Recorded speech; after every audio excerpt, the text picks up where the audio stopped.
Sejam bem-vindos. Vamos então à conversa com os nossos dois convidados a propósito do momento que vive a Casa do Conselho de Tomar em Lisboa, momento que se prende também com o aniversário agora a acontecer já no mês de março. Em estúdio tenho comigo o escritor Pinho Neno e o presidente da direção da Casa do Conselho de Tomar, Carlos Galinha. Começava precisamente pelo presidente da direção. Carlos Galinha, que momento é que vive a Casa do Conselho de Tomar? Olá, muito bom dia. Obrigado pelo convite. Sim, a Casa do Conselho de Tomar no dia próximo, no dia 4 de março, irá completar 80 anos. Uma associação cheia de história, um momento da Constituição em que, numa altura muito difícil da sociedade e dos tomarenses que para irem para Lisboa, quando regressavam, não vinham todas as semanas ou todos os dias como hoje acontece. Muitos vinham uma vez por ano, até porque os meios de deslocação não eram tão acessíveis como são hoje. Mas a união faz a força e foi com base naquele espírito, garra, que hoje muita gente diz de pato bravo, que se conseguiu levantar a Associação Casa do Conselho de Tomar com muito sacrifício. Repare que a casa, quando é constituída numa casa regional, que é a Casa da Comarca de Arganil, uma sala emprestada para o efeito, e era na base do associativismo, na base da amizade que as coisas se resolviam. Dali, passado 2-3 anos, levantaram voo, os patos bravos levantaram voo e foram à procura da sua autonomia, da sua independência, com todos os custos que isto acarreta, porque tiveram que ir procurar salas, tiveram que ter outros encargos financeiros e durante muitos anos não foi fácil, porque tiveram que experimentar 2-3 sedes entretanto, tudo em salas emprestadas ou alugadas, até que em 68 há um sócio que cede o terreno onde hoje existe as nossas instalações e arregaçaram mangas e dedicaram-se à construção. Começaram com fazer o buraco, onde depois foram colocadas a primeira pedra e nasceram dali os pilares.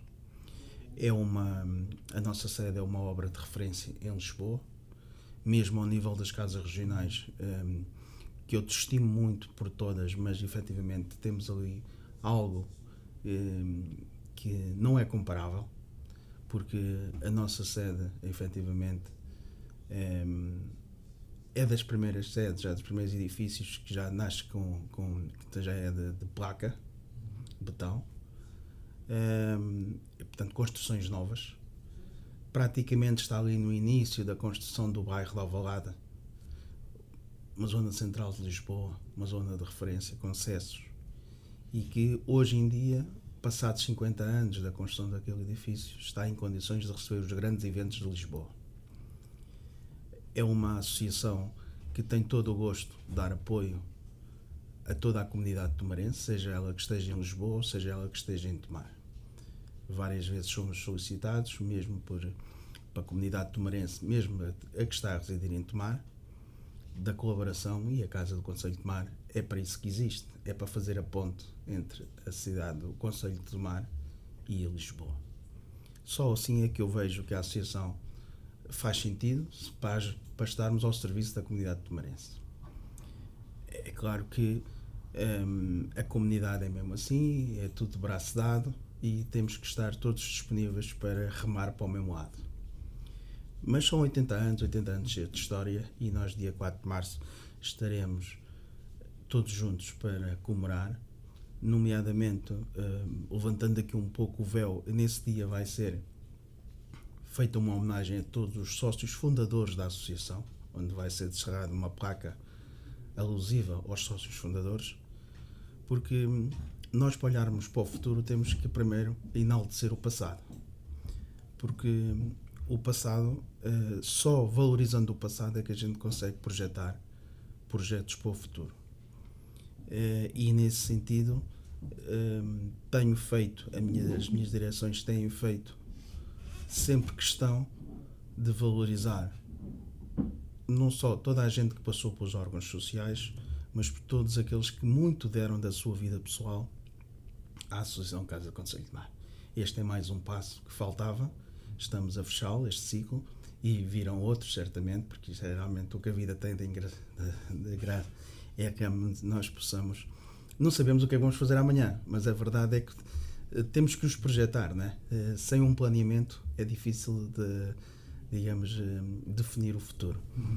O futuro que também passa pela realização de uma Assembleia, não é? Certo. Dia 1 de março irá haver uma Assembleia, portanto, ordinária, onde vai ser aprovada as contas, mas também é um ano de eleições. Que o ano passado houve uns ajustes na última Assembleia aos estatutos. Portanto, o mandato passa de 2 para 4 anos. Portanto, para quê? Para que haja um planeamento, para que se possa definir, não estarmos a olhar sempre a curto prazo, porque o que importa aqui é projetar a associação. E vai haver eleições. Portanto, eu irei apresentar uma lista para o próximo mandato. Será em princípio única, ou não? Para já eu não conheço mais nenhuma, mas poderá até a data até 8 dias antes da Assembleia, de acordo com o que está nos estatutos, até 8 dias antes poderá aparecer outra lista, mas vamos aguardar. Nessa perspectiva, e para, digamos, também irmos adiantando um pouco esta conversa, perspectivando o futuro, e agora com 4 anos pela frente, eventualmente, o que é importante realizar? Bem, eu gosto de dar um passo muito sólido para caminhar para a frente. Temos nos centrado muito na recuperação do edifício sede. É um edifício que está há 50 anos e já começa a acusar alguma maturidade. E como tal, é necessário tratá-lo conforme o nosso edifício merece, conforme aqueles que o projetaram lhe deram cor e corpo.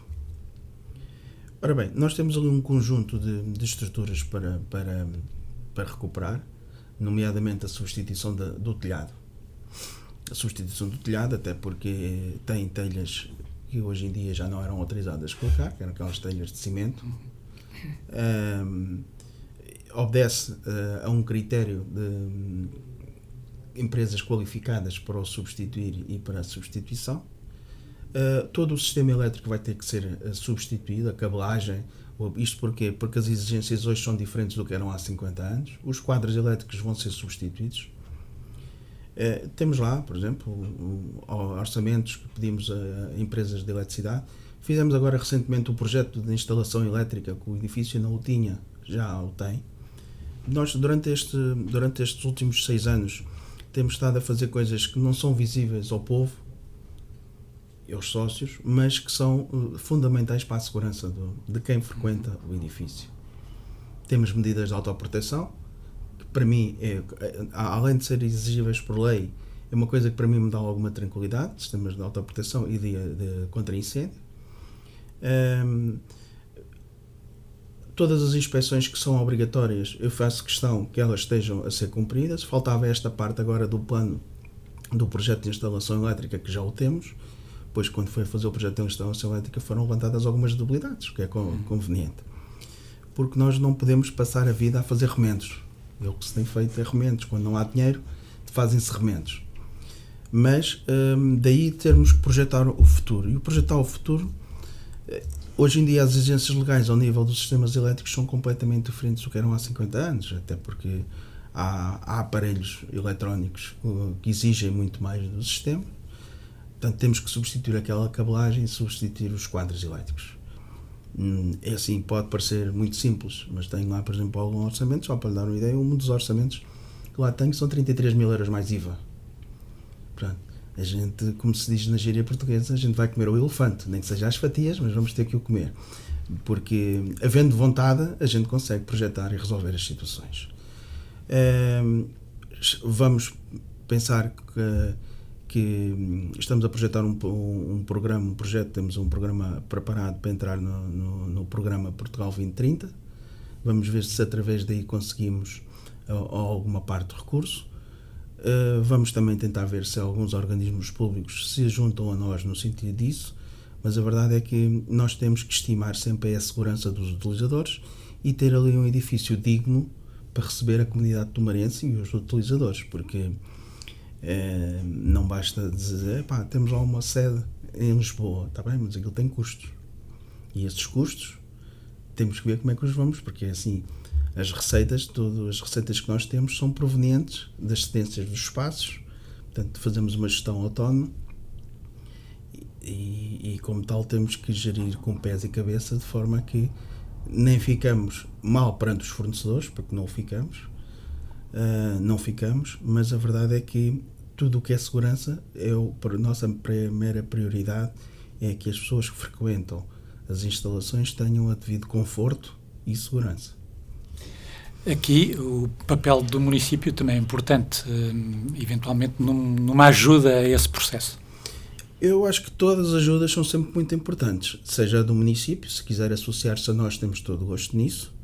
Sei que o município, relativamente a obras para as associações, não tem acompanhado. Na altura da pandemia nós fizemos esse apelo à Câmara de Tomar. Percebemos que a Câmara de Tomar não acompanha as obras das associações, pelo menos não acompanhou connosco, e foi com base de não acompanhar que nós também solicitamos à Câmara de Lisboa o apoio financeiro, nomeadamente por causa da questão do Covid, que teve tudo fechado, e a Câmara de Lisboa acompanhou a Casa do Conselho de Tomar, com os recursos que teve que distribuir por todas as associações, que são muitas, não é? Mas a verdade é que durante os anos de pandemia a Câmara de Lisboa esteve ao lado da Casa de Tomar, quando devia ter sido a Câmara de Tomar a estar ao lado da Casa de Tomar. Mas pronto, é assim, as filosofias e as políticas não somos nós que as determinamos. Resta-nos apenas comentar a nossa insatisfação, mas é por aqui só que ficamos, porque nós não podemos nem influenciar nem condicionar as políticas do Executivo, né? Mas a Câmara de Lisboa, sim, tem que enaltecer, porque realmente esteve ao lado da Casa de Tomar, assim, ao lado de regra geral do associativismo. Casa de Tomar em particular, porque é a parte que nos toca mais. No âmbito deste programa, há aqui também dois eventos, digamos assim, que marcam estes dias. O primeiro prende-se com a realização de um curso de iniciação a provas de vinhos. Sim, queremos voltar a promover, queremos voltar a dar visibilidade às nossas gentes, às nossas raízes, porque todos nós merecemos ser acarinhados e, acima de tudo, valorizar o que temos em casa. Nós, muitas vezes, na nossa cultura, tendemos a valorizar o que é dos outros e o que é nosso, esquecemos-nos. Nós somos uma terra, uma cultura cheia de história. Temos gente muito qualificada. Muitas vezes é apenas dar-lhe a oportunidade. No nosso caso, em Tomar, temos muitos bons produtores de vinho, e não só de vinho, de outros setores de atividade. Todavia, esta oportunidade que nós estamos a ter foi o engenheiro Pedro Sereno que nos propôs fazer este curso. Já tínhamos feito um há 5 anos atrás, em 2017, e eu achei que oportuno o momento fazer este curso de iniciação à prova de vinhos. Vamos também ter mais ou menos parecido, mais ou menos eu digo mais parecido porque é assim, em abril vamos ter um curso de workshop de culinária de petiscos portugueses, que é importante estas formações, não só como o fazemos, mas perceber porque é que em determinadas zonas, à semelhança do que, por exemplo, temos do vinho, como é que é o terroir, porque é que as determinadas castas se dão em determinadas terras, porque é que determinado vinho tem mais sucesso em determinadas terras, em determinadas zonas das regiões portuguesas, assim como, por exemplo, os petiscos, que a gente hoje vai para qualquer lado e são diferentes de região para região. Também neste âmbito, nesta programação, entra também aqui, então, o lançamento de uma nova publicação, que já vai sendo o hábito também do escritor Pinho Neno. Como é que vai ser? Muito bem. O Dr. Pinho Neno tem-nos dado este prazer e primeiro por ser meu amigo, faz o favor de ser meu amigo e, acima de tudo, amigo dos tomarenses. Tem escolhido a Casa do Conselho de Tomar para fazer o lançamento das suas obras literárias, que para nós nos enche de muito orgulho, porque a Casa do Mar tem-se mostrado também não só uma associação, mas também um centro de arte, não só na parte escrita, como na parte de artes visuais ou da própria escultura, que também o nosso amigo aqui fazer aqui dar um abraço também ao arquiteto Diogo Rosa, que muito tem promovido as artes e também tem colaborado connosco. Mas aqui voltando ao Dr. Pingneno, o autor do livro, que tem escolhido a Casa do Conselho de Tomar, e eu agradeço ao Dr. Pingneno por esta simpatia, e que também tem enaltecido muito a Casa do Conselho de Tomar, e nós fazemos muito gosto de estar ao lado do Dr. Pingneno também para promover as obras que o Dr. Pingneno, não tendo nascido em Tomar, mas tem coração em Tomar, é um templário nato, que depois perceberão em conversa com o Dr. Pingneno, que realmente é uma pessoa que defende a cultura, também pela formação académica que tem, defende a cultura tomarense, a cultura portuguesa, sendo que aqui acaba quase por ser o berço da nação, a nação portuguesa. Mas o Dr. Pingneno tem um conjunto de coletâneas que foi escrevendo ao longo da vida, algumas ainda estão na gaveta, que vão sair, outras têm a editora Vieira da Silva, já os tem quase na forja para sair, e eu agradeço-me ao Dr. Pingneno por ter escolhido a Casa do Conselho de Tomar como um local de eleição para ele e para os convidados para fazer o lançamento das suas obras. Que vai ter lugar então no próximo dia 25 deste mês de fevereiro, lançamento da obra utópica Veleidade de Vênus. Passávamos então à conversa com o escritor Pingneno. Como é que surge para já esta obra? Ora bem, como surgiu a obra, não foi a obra tal como está, não fui eu que a organizei. Isto tem uma história. Eu dedico-me à poesia e dedico-me à prosa. E quer na poesia, quer na prosa, eu tenho a preocupação de contribuir para que o ser humano encontre o seu equilíbrio na relação consigo, com os outros, com a natureza e com Deus. De maneira que na obra há, por conseguinte, nesta atividade poética, há vários temas, nomeadamente o amor, mas por outro lado também reações contra injustiças e faltas de verdade e hipocrisias que a gente vai vendo ao longo dos tempos. Na coletânea dos sonetos que eu tenho, há duas coletâneas, uma que se chama Amar não é pecado e outra A Graça de Amar. Eu tive um colega e conterrâneo que se identifica muito comigo. Tivemos a mesma catequista, tivemos a mesma professora do ensino primário, andámos os dois no seminário e tivemos os mesmos professores em Vila Viçosa, onde aqui é a terra natal exatamente da Flor Bela Espanca.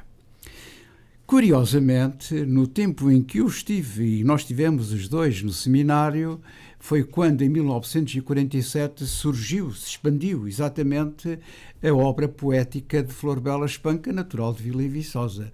Mas no seminário era proibido ler a poesia de Vila Viçosa e isso naturalmente estimulou o nosso interesse, o meu interesse sobretudo. E fui fazendo sonetos e meti-os na gaveta. Este meu colega, que também é professor, tal como eu, e conversávamos muito, e, enfim, analisando os problemas do ensino, que são gravíssimos, como se está agora a verificar, e um dia ele disse-me: eu tenho a impressão que nestes livros que tu tens da Graça de Amar e Amar não é pecado, há uma musa comum. Não te importas que eu junto os sonetos todos que têm exatamente a mesma musa? Se quiseres, enfim, falo. e ele, com a vontade que nós tínhamos e que tivemos sempre ao longo da vida, resolveu pegar nas duas coletâneas e resolveu fazer esse.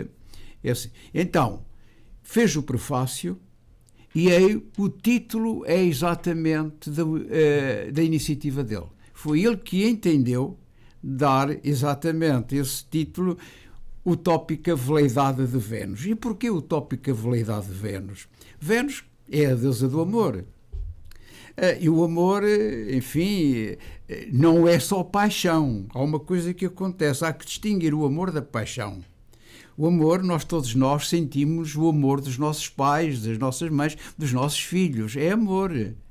Uma coisa é o amor quando se dirige a um elemento do sexo contrário, masculino e feminino, torna-se paixão. Ora bem, e o amor aqui tem uma preocupação, é o encontro do equilíbrio na relação com os outros, com a natureza e com Deus.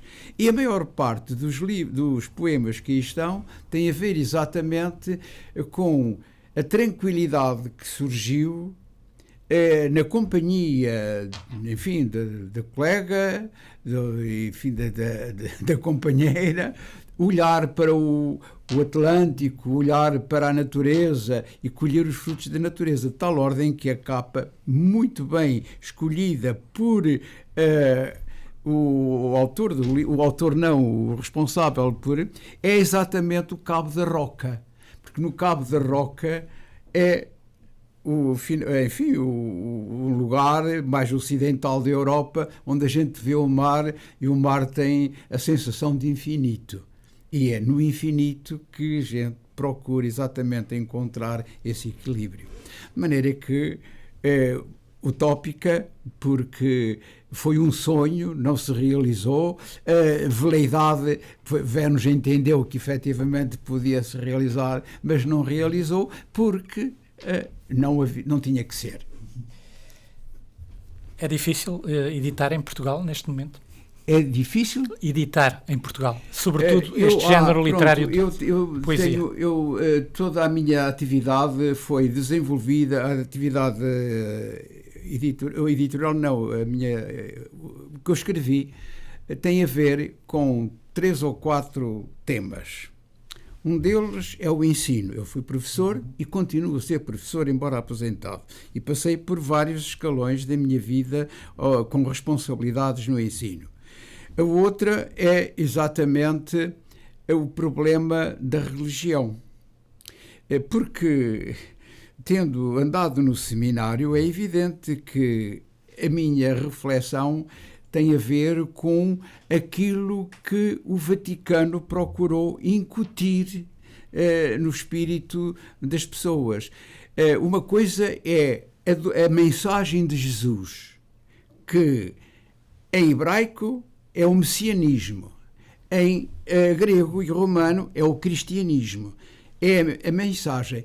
Outra coisa é o catolicismo. A Igreja Católica é uma organização social que procurou exatamente aproveitar-se da religião para alcançar os seus objetivos, que são mais materiais do que espirituais.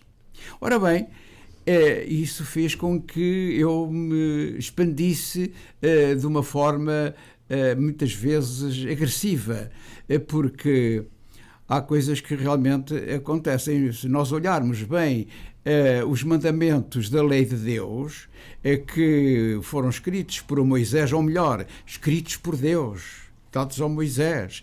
A religião é o suporte ideológico da atividade política.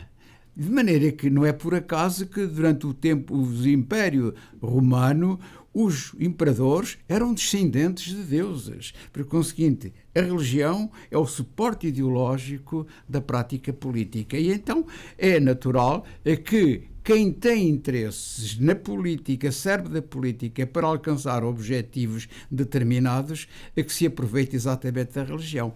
Ora, agora reparem, Moisés ao impor os mandamentos, os 10 mandamentos, que depois foram interpretados, enfim, tem várias interpretações ao longo da história, de acordo com as religiões e os interesses de quem os quer pôr, Deus mandou, os 10 mandamentos foram escritos por Deus e Moisés trá-los. E depois, o 5º mandamento, não matarem.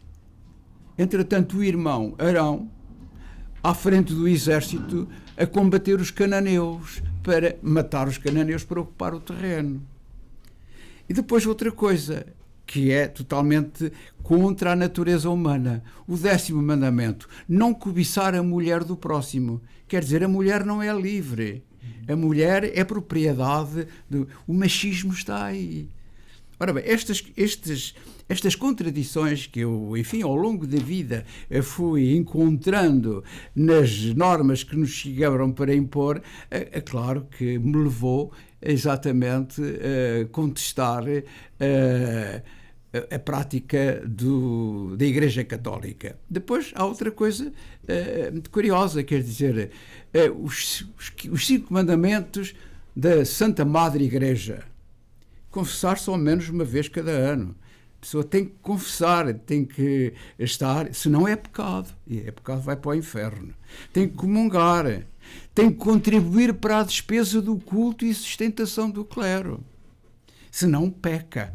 Repare, isto não tem nada a ver com a doutrina de Jesus, que teve a preocupação do amor e teve a preocupação de respeitar a mulher, respeitar os pobres, respeitar e combater quem efetivamente se procurava impor através do negócio. Não é por acaso que Jesus expulsou, ou melhor, contestou os vendilhões no templo. Agora repare, Jesus que expulsou os vendilhões do templo porque efetivamente iam contra os princípios dele, hoje é o maior promotor de vendas por o Natal. Toda a gente por o Natal vende-se tudo com base no menino Jesus, é o Natal, é o Jesus de Natal. Repare, isto é ir contra a própria mensagem de humanismo de Jesus de Nazaré. E o mesmo acontece com a morte. Cristo foi crucificado. Quem era condenado à morte por crucificação eram os indivíduos mais reles da sociedade. Hoje, a cruz, que é exatamente, vende-se, toda a gente vende cruz de ouros, os negociantes aproveitam-se exatamente da morte de Jesus para impor, efetivamente. Eu aqui, depois, estamos em Tomar, a terra dos Templários, e foram os Templários que fizeram Portugal, e os Templários contestaram exatamente o negócio que a Igreja Católica, que tinha por objetivo um só rebanho e um só pastor, o rebanho eram todos e o pastor era exatamente o negócio do centro comercial de Jerusalém, do templo. E então, quando os árabes começaram a utilizar a numeração árabe, desenvolveram a matemática, desenvolveram a aritmética, a geometria, a trigonometria, a própria arquitetura, foram com a matemática, com a numeração árabe. E isso pôs inclusivamente deve haver os negócios. Resultado, isso complicou o negócio da Igreja Católica lá. Então, há que expulsar os mouros, há que combater os hereges. Quer dizer, transformaram o desenvolvimento árabe, que temos aqui a reflexão, os nossos moinhos, as azenhas, resultam do desenvolvimento que os árabes contribuíram para a agricultura, sobretudo a agricultura e o equilíbrio das pessoas. Ora bem, há que combater isso. E então há as cruzadas. E é nessa altura que um grupo de monges que sabem exatamente como as coisas aconteceram e que a lenda da Igreja não era de acordo com aquilo, com a realidade, e aparece aqui exatamente 3 indivíduos que põem em causa as normas da Igreja: Madalena, Maria e João Batista. Porquê? João Batista, o filho de Zacarias, foi exatamente o fundador do movimento messiânico, que era para pôr Jesus, que era descendente da casa de David, exatamente no trono. Madalena, que era chama-lhe Madalena, mas era a Magdala, a mulher, a irmã do Lázaro, era efetivamente, quando Jesus foi visitar o Lázaro, a Maria debruçou-se sobre os pés, era exatamente a cerimónia do noivado. E quando Jesus morreu, quando foi, enfim, porque pôs em causa os interesses do Império Romano, da mesma forma que durante algum tempo aqui se puseram em causa os interesses da Europa. Ora bem, o que é que aconteceu? Madalena, o Lázaro, o José de Arimateia, enfim, foram para Alexandria. E a determinada altura, como em Alexandria também já lá estavam outros judeus que não concordavam com, ela teve que vir para o sul de França e cá para e desenvolveram-se aqui. E ao desenvolverem-se aqui, entenderam que efetivamente era necessário divulgar os interesses de Jesus, a doutrina de Jesus. E foi aqui que, nas margens do Nabão, que eu tenho, não sei se sabe, o terceiro livro, já nem me recordo, Portugal em Reflexão, exatamente, é um diálogo entre Portugal e Jesus nas margens do Nabão, porque foi aqui que efetivamente, ou melhor, foi aqui que se aceitou a verdade de Jesus, da mensagem de Jesus. Aí está a ligação a tomar aos Templários, também refletida nas suas obras, já o referiu. O que é que se segue, digamos assim, em termos de publicações? Em termos de publicação, está tudo feito. Eu tenho 12 livros para publicar. De maneira que eu escrevi, o meu primeiro livro era de natureza didática, por conseguinte, para os miúdos da primeira classe e da segunda classe. Eu fiz 2 livros, que foram exatamente editados pela Foco. A Foco era uma empresa que na década de 69, 70, dedicava-se exatamente a publicar livros escolares e publicaram 2 livros escolares meus. Depois, aqui em Santarém, escrevi sobre o ensino da música. Porque a música é efetivamente muito importante para o equilíbrio. Repara, quando se começa a cantar e a tocar, as pessoas dão-se todas umas com as outras. A música é a arte do convívio entre as pessoas, que promove esse convívio. Depois, quando a determinada altura eu dei várias voltas na minha vida, comecei como professor do ensino primário, depois especializei-me no ensino de crianças com dificuldades, depois tirei uma pós-graduação em psicologia e deixei o ensino e fui exatamente montar um gabinete psicotécnico de uma empresa. Mas a minha mãe entendia que eu não estava bem. Papai, regressa ao ensino. E então, em 1969, eu regressei ao ensino e aproveitei para tirar exatamente o curso que eu queria tirar, que era o de Direito, e tirei o curso de Direito. Quando acabei o curso de Direito, acabou-se a docência, porque fui convidado exatamente para dirigir várias instituições. Comecei exatamente por ser o primeiro diretor-geral da Fomento. A Fomento é a cooperativa proprietária dos colégios Mira-Rio e Planalto em Lisboa e Cedros e Horizonte no Porto, ligados ao Opus Dei. Mas eu não me sentia muito bem. Entretanto, Teresa Costa Macedo, que era secretária de Estado da Família, convidou-me para limpar a Casa Pia de Lisboa. E eu, curiosamente, primeiro convidei exatamente o autor do prefácio, mas ele diz que não aceitou, e então, a determinada altura, eu tive mesmo que aceitar e fui exatamente para a Casa Pia. Fiz um programa para a Casa Pia, e esse programa estava objetivado exatamente para o desenvolvimento do humanismo, para a prática do humanismo na relação com as pessoas.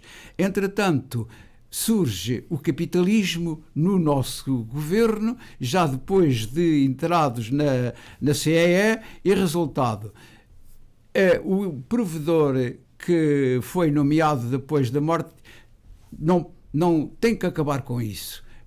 O seu projeto é um projeto humanista, muito interessante, muito voltado para os interesses dos alunos, mas só não dá dinheiro. E o meu garante-me 20 mil contos para eu fazer flores. E eu, já nessa altura, era assessor do secretário de Estado da Imigração, disse, estamos na mesma nau, mas não temos o mesmo rumo. Como o senhor é capitão e eu sou imediato, o senhor fica e eu saio. E o Zé Vitorino nomeou-me exatamente dirigente do Instituto de Apoio à Imigração para desenvolver a língua portuguesa e a cultura portuguesa junto das comunidades portuguesas no estrangeiro. E eu assim fui. Simplesmente depois organizámos um curso Portugueses no Mundo, uma Cultura a Preservar. E esse Congresso Portugueses no Mundo, Cultura a Preservar, trouxe muitos indivíduos portugueses, descendentes de Portugal cá, e que fizeram o apoio, aquilo que escreveram foi de uma intensidade e de uma defesa e de uma relevância da cultura portuguesa e da língua portuguesa, que eu procurei exatamente corrigir e publicar. Quando eu vou entregar isto ao secretário de Estado para publicar, eles dizem-me que não tinha autorização para publicar aquilo porque não sabia como não tinha autorização. Entretanto, eu fiquei assim um bocadinho desapontado. Entretanto, o professor José Augusto Seabra é nomeado Ministro da Educação e convidou-me exatamente para diretor da Educação. Voltei outra vez ao ensino. Sim. De maneira que tem sido uma vida entre a imigração. Daí eu ter livros publicados sobre a imigração, por exemplo, O Preço da Noiva. O Preço da Noiva é a história de um jovem que a certa altura foi para a imigração. Depois, dentro do ensino, encontrei vários... Morrer no Brasil é outra obra que tem a ver exatamente com a imigração para o Brasil. Imigração depois da independência, porque antes da independência não era imigração. Os portugueses que foram para lá iam ocupar a sua terra da mesma forma que hoje vêm da Guarda para Lisboa. Por conseguinte era... Doutor Pinho, temos que terminar. Conclua o seu raciocínio. Temos que terminar? Sim. Então... Estava-lhe a pedir que concluísse o raciocínio, uma vez que ainda não falámos daquilo que vai editar em breve. Por conseguinte, eu tenho vários livros para editar. Eu tenho 11 coletâneas de sonetos. O Elvira da Silva só publicou a primeira, que é exatamente o Chão Português. Falta publicar mais de 10. São esses 10 que vão a seguir. Por outro lado, dos diálogos com Jesus, eu tenho 3 diálogos com Jesus. O próximo a seguir a este é exatamente um diálogo com Jesus sobre as surpresas de Jesus, que vai exatamente relatar a sua paixão a sua paixão. Depois vai falar sobre a sua infância. Finalmente, vai falar sobre aquilo que aconteceu depois da sua ressurreição, no qual ele não acredita. Muito bem. Vamos terminar. Voltava ao Carlos Galinha para fazer também uma nota a propósito da revista O Tumarense, o número 14, que sai, também já está disponível, obviamente. Portanto, as pessoas também podem, além de consultar esta revista em papel, também está disponível no nosso site da Casa do Conselho de Tomar, a versão em PDF. A Casa do Conselho de Tomar tem várias atividades programadas para o ano 2023, sendo que algumas delas vamos continuar no ritmo do caso dos passeios dos carros antigos. Iremos fazer várias atividades, como é o caso das sardinhadas de Santos Populares, o São Martinho, o jantar de Natal. Esses são o ritmo que a gente tem. Vamos introduzindo algumas atividades diferentes, que também vão surgindo caso a caso, e vamos, de alguma forma, fazer com que a Casa do Conselho de Tomar continue a ser digamos, um emblema de Tomar em Lisboa, porque o que é importante aqui é falar dos tomarenses, e daí também a revista se chamar O Tomarense. A Casa do Conselho de Tomar terá sempre muito gosto de receber todos que gostam de tomar.